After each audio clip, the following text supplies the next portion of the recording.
3 شعبان شب شروع ہونے والی ہے، پیغمبر بیٹی کے پاس آتے ہیں اور آنے کے بعد کہتے ہیں بیٹی میں تجھے ایک پیغام دینے آیا ہوں تاکہ تو گھبرا نہیں، اور وہ یہ ہے کہ آج رات کو تیرا وہ بیٹا آنے والا ہے اس دنیا میں جو 3 مرتبہ روز تجھے سلام کرتا رہا، لیکن جب وہ آئے گا نا تو اس کے آنے سے پہلے تیرا گھر اتنا روشن ہو جائے گا، اتنا روشن ہو جائے گا کہ نئے آدمی تو ڈر جائے، گھبرا نہیں جائے، ڈر جائے۔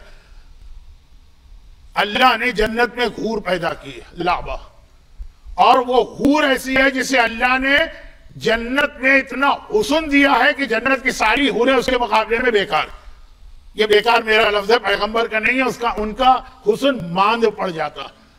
جب یہ حور مسکراتی ہے تو اس کے مسکرانے سے پوری جنت مسکراتی۔ اللہ نے اسے 70,000 محل دیے ہیں اور ہر محل میں 70,000 کنیزیں دی۔ اور پتہ ہے بیٹی اللہ نے اس حور کو یہ سب کیوں دیا؟ کیونکہ جب تیرا حسین اس دنیا میں آئے گا تو اس وقت تیری مدد کے لیے یہ حور آئے گی۔ وہ جو روایت آپ سنتے ہیں نا کہ شہزادی کی ولادت کے وقت 4 عورتیں آئیں اور مولا کی ولادت کے وقت 5 عورتیں آئیں، وہ نہیں آقا حسین کے لیے، تو گھبرانا نہیں۔ اور میں خاندان کی 2 عورتوں کو تیرے پاس چھوڑے جا رہا ہوں۔ ام سلمہ کو بلایا، کہا کہ تم میری بیٹی کے پاس رہو، خدیجہ تو نہیں ہے، تم خدیجہ کی نیابت کرو، اور اپنی پھوپھی جناب صفیہ کو بلایا۔ یہ آج کی رات، یہی 2 دن ختم ہوا، 3 کی رات، اور اب رات گزر رہی ہے نارمل۔ عشاء کے بعد کھانا کھایا، یہ لوگ سو گئے۔ شہزادی تو کھانا نہیں کھاتی تھی، لیکن آرام کرنا اسلام میں بہت اہم ہے نماز شب سے پہلے۔ حتیٰ تو بعض مراجع کہتے ہیں نماز شب پڑھنا بھی غلط ہے اگر پہلے نیند نہ لی ہو۔ یہ ہمارے یہاں کا مسئلہ نہیں ہے، لیکن ایک مسئلہ۔ آدھی رات کے بعد یہ 3 عورتیں اٹھی، وضو کیا، نمازیں پڑھنے لگی، کہ اچانک فجر سے کچھ پہلے پورا کمرہ اتنا روشن ہو گیا کہ روشنی کی وجہ سے جناب ام سلمہ بھی ڈر گئی اور جناب صفیہ بھی ڈر گئی، لیکن شہزادی کونین ایک تو ایسے ہی ڈر نہیں، اور پھر یہ کہ پہلے سے بابا بتا گئے۔ واقعاً ایک انتہائی حسین و جمیل خاتون اتر کے آئیں، اپنا تعارف کرایا اور کہا میں صرف اس لیے آئی ہوں تاکہ آقا حسین کی جو ولادت ہونے جا رہی ہے، یہ جو لفظ آج کل استعمال ہوتا ہے ظاہر ہونے جا رہے ہیں، تو میں آپ کی مدد کروں۔ یا کہہ کے بیٹھی تھی کہ ایک پردہ گر گیا، پردہ۔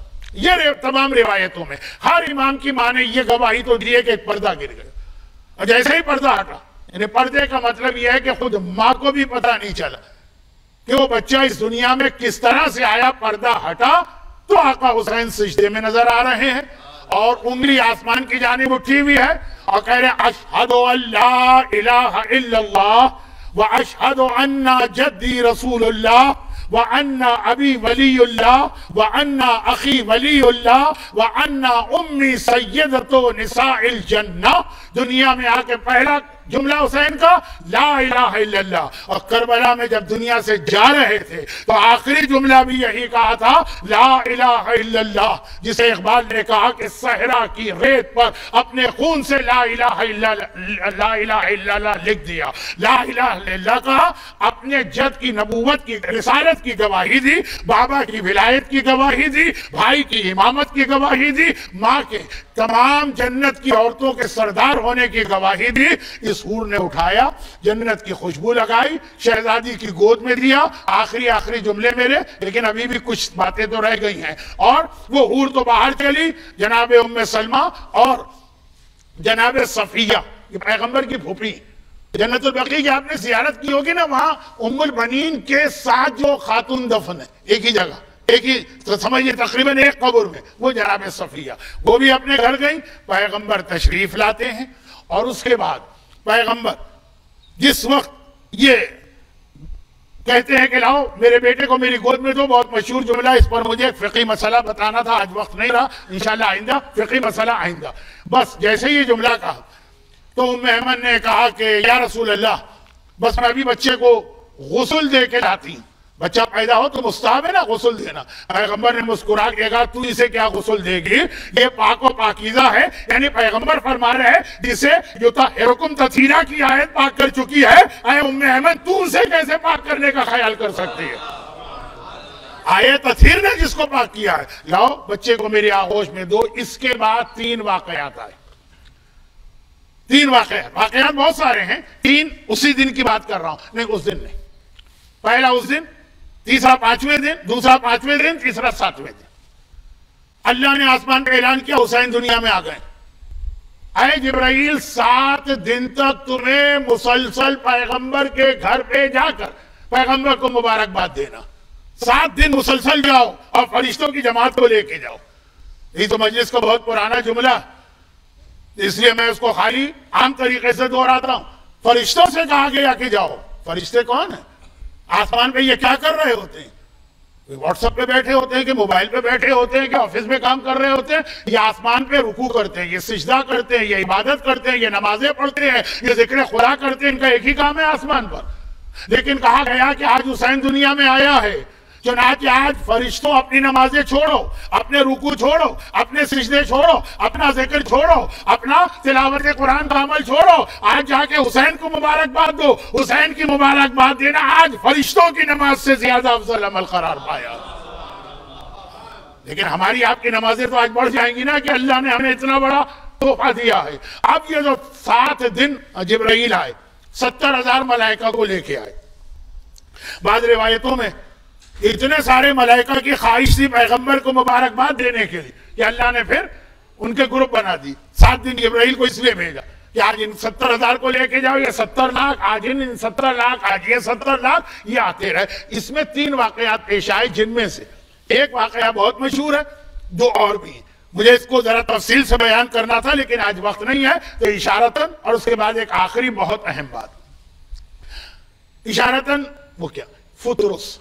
اب جب بھی جبرائیل آتے ہیں تو جبرائیل کا آسمان سے آنا عجیب کیفیت ہو جاتی ہے، زمین و آسمان کے کیسا نور، ایک ایسی کیفیت کہ ہم انسان کو محسوس نہ کرے، فرشتے محسوس کر لیتے ہیں۔ تو اسی میں فطرس نے دیکھ لیا، واقعہ مشہور ہے، مجھے بیان نہیں کرنا۔ اچھا ایک جملہ میں عرض کر دوں، اس پر کبھی اور محرم کی مجلسوں میں یا رمضان کی مجلسوں میں بات ہوگی، کیونکہ اس کے علاوہ تو میرے پاس بڑے بڑے موقع جشن کے ہوتے ہیں، اس میں موضوع سے ہٹنا اچھا نہیں۔ فطرس گناہگار، فرشتے گناہ کر سکتے ہیں؟ ایک سوال ہے، فرشتہ گناہ تو نہیں کر سکتا۔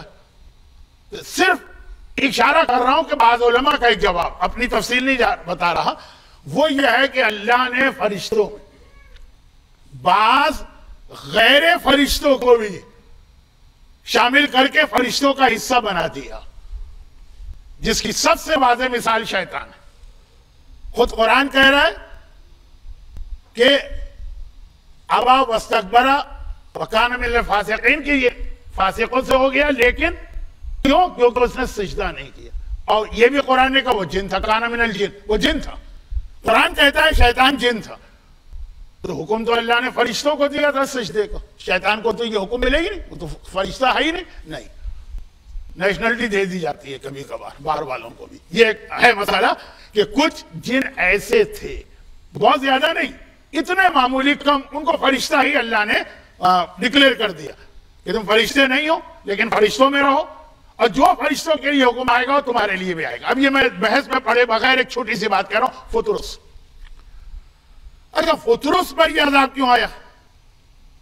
کیونکہ ہر ایک کو پتا ہے فطرس کا واقعہ پڑھ نہیں رہا ہوں، اسی لیے تو آئے نا کہ ایک دن اس نے اپنے آپ پہ فخر کر لیا۔ یہ خود بتا رہا ہے یہ بات کہ یہ اصل میں فرشتہ نہیں تھا، شاید جن تھا۔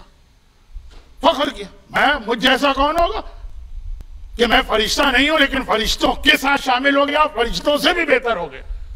اللہ کو تکبر پسند نہیں ہے، چاہے دولت پر ہو، چاہے خاندان پر ہو، چاہے عبادت پر ہو، چاہے علم پر ہو، بس یہ پسند نہیں آیا کہ تمہیں تو اتنا بڑا عہدہ دیا گیا، فرشتوں کے ساتھ رکھا گیا، تم تکبر کرنے لگے، چنانچہ اس کے اوپر عذاب آیا اور اس کو پھینک دیا گیا۔ اب صرف ایک جملے کے لیے میں نے یہ چند جملے کہے، ورنہ وقت بالکل نہیں ہے، آخری جملے سنی۔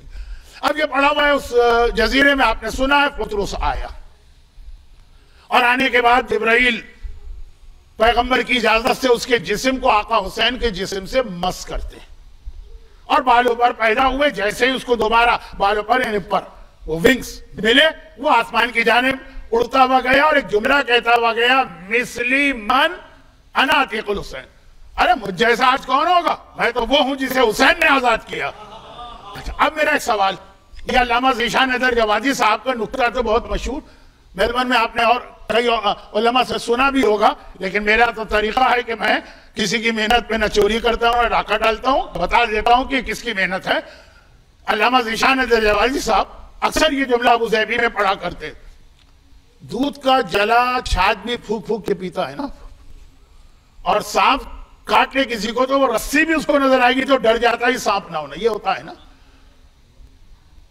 اے جبرائیل، اے فطرس، ابھی تو نے فخر کیا، اور ابھی کا مطلب ہے کہ پتہ نہیں کتنے ہزار سال پہلے فخر کیا کہ میں مجھ جیسا کون، میں اتنا بڑا فرشتوں کے اندر بھی تو تجھ پر اتنا عذاب آیا، اور بڑی مشکل سے تیری یہ غلطی حسین کے تصدق میں معاف ہوئی، تو دوبارہ تو وہی غلطی کرنے لگا۔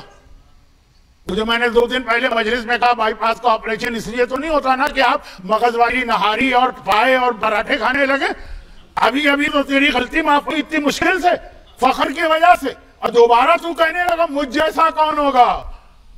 تو فطرس کہے گا یہ پورا جملہ تو سنو، میں نے خالی یہ نہیں کہا مجھ جیسا کون ہوگا، میں نے کہا انا عتیق الحسین، میں وہ ہوں جسے حسین نے آزاد کیا۔ اپنی ذات پر فخر کرو تو عذاب خدا کے حقدار، اور حسین سے نسبت پہ فخر کرو تو رحمت خدا کے حقدار۔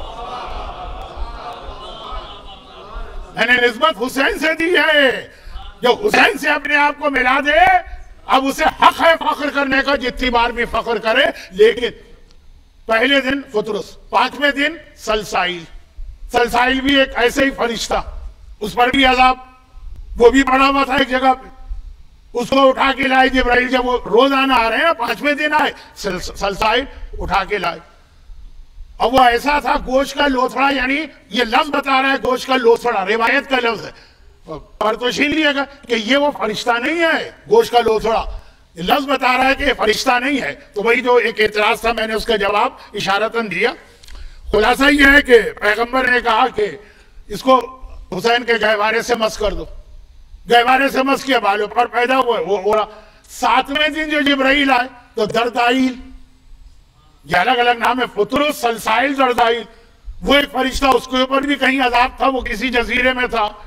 ہر مرتبہ جبرائیل الگ راستے سے آئے، اس کو اٹھا کے لے آئے، نہیں اس کو اٹھا کے نہیں لائے، اس پر تو اللہ کا بڑا سخت عذاب تھا، اس نے تو اللہ کی قدرت پہ شک کیا تھا۔ وہ واقعہ بہت دلچسپ ہے لیکن ٹائم نہیں ہے، وہ وہیں رہا۔ جبرائیل نے آ کے کہا یا رسول اللہ وہ دردائیل وہاں پڑا ہوا اور اتنا کمزور ہے کہ اٹھانے کی بھی ہمت نہیں ہو رہی ہے، ڈر لگتا ہے نا، بعض بوڑھے لوگ اتنے کمزور ہوتے ہیں ڈر لگتا ہے ان کو اٹھائے کہ یہ ٹوٹ نہ جائے، تو وہ جبرائیل کہہ رہا ہے اٹھانے کی ہمت بھی نہیں۔ پیغمبر نے حسین کو گہوارے میں سے نکالا، اور جدھر جبرائیل نے بتایا تھا کہ دردائیل ہے، اس کا رخ کر کے کہا خدا بندہ میرے حسین کا واسطہ اس کی غلطی کو معاف فرما، اور ادھر یہ جملہ کہا ادھر دردائیل اڑتا ہوا مدینے میں آ گیا، یا رسول اللہ آپ نے دعا ادھر مانگی اور ادھر اللہ نے میری ساری غلطی معاف کر کے سارے بالوں پر واپس کر دیے۔ اب یہ 7 دن میں ہو سکتا ہے 7 واقعات پیش آئیں، مجھے تو 3 روایتیں ملی، اس میں 3 پیغام ہیں، یہ ایک جیسے واقعات نہیں ہے کہ آپ نے کہا آقا حسین وہ ہیں کہ جن کی اتنی فضیلت ہے کہ جن فرشتوں پہ عذاب آیا وہ 3 فرشتے تھے، اللہ نے ان کا عذاب دور کیا، نہیں، اس میں 3 پیغام دیے۔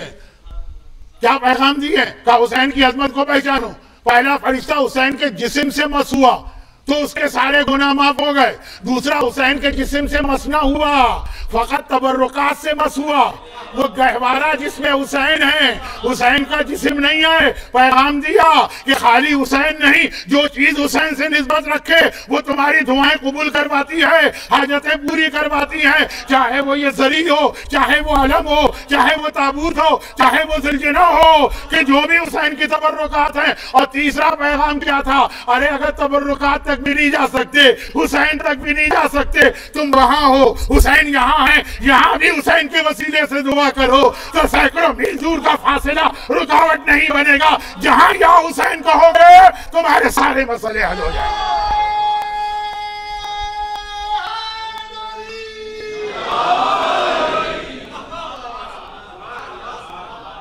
یہ 3 بہت اہم پیغام ہیں۔